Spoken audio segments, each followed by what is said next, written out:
Also tonight, the U.S. military may soon be guarding the nation's border with Mexico.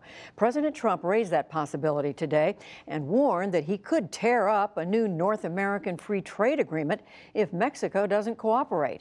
Mr. Trump talked up the idea as he met with presidents of Baltic nations at the White House. So we are preparing for the military to secure our border between Mexico and the United States.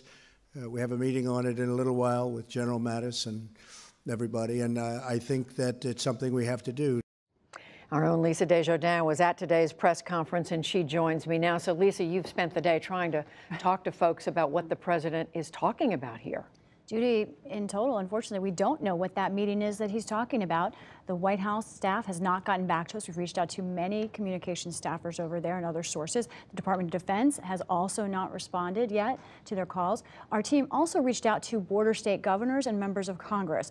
None of them said they had details of this plan yet. But it was interesting. The state of Texas did respond and say that they already are using National Guard troops under state direction since 2014. They've had 1,000 state troops at the border. Now, whatever this is, the president does have the power to send National Guard troops to the border. President Obama did it in 2010. But it's interesting, Judy, reports after that showed that that was very complicated. It took at least 6 months or up to 6 months to even begin that process. So whatever he's doing, if this is a plan, it can't happen right away. And we know this has just popped up literally right. within the last day. So the president talked about a couple of other things that I think is raising interest. One was a comment, Lisa, that he made about Amazon, the tech giant. Let's listen to that.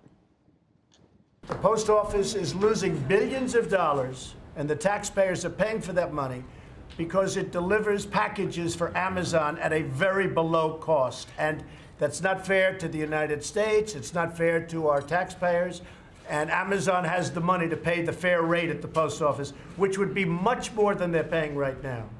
So, Lisa, you've also been talking to folks to try to understand what it is the president has in mind. Here's what we know. The post office is losing billions of dollars, but not in package delivery. That is an area where they are actually seeing their revenues go up. Now, Amazon does have a special rate with the post office because of the very large volume that Amazon gives to the post office. We do not know what that rate is, but by law, Judy, the post office cannot charge a rate that actually causes a loss to the post office. That's a law right now. Now, there's even bigger context here, though, because, of course, Amazon is owned by Jeff Bezos, richest man in America, and the owner of the Washington Post. The president has obviously lashed out at media companies before, but interestingly enough, Judy, there's a problem with big business here.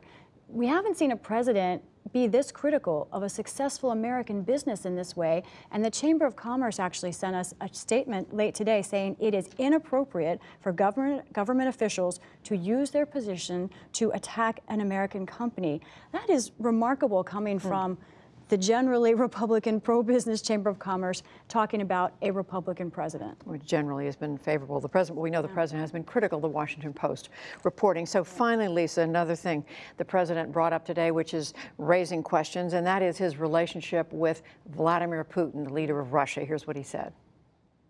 There's nobody been tougher on Russia. And with that being said, I think I could have a very good relationship with President Putin. I think. It's possible I won't, and you will know about it. So I think I could have a very good relationship with Russia and with President Putin. And if I did, that would be a great thing. And there's also a great possibility that that won't happen. Who knows? So, Lisa, this comes after just a whole lot has been happening in the relationship between the U.S. Especially news from the Kremlin and the White House yesterday that the president and Vladimir Putin talked about meeting sometime in the not-too-distant future.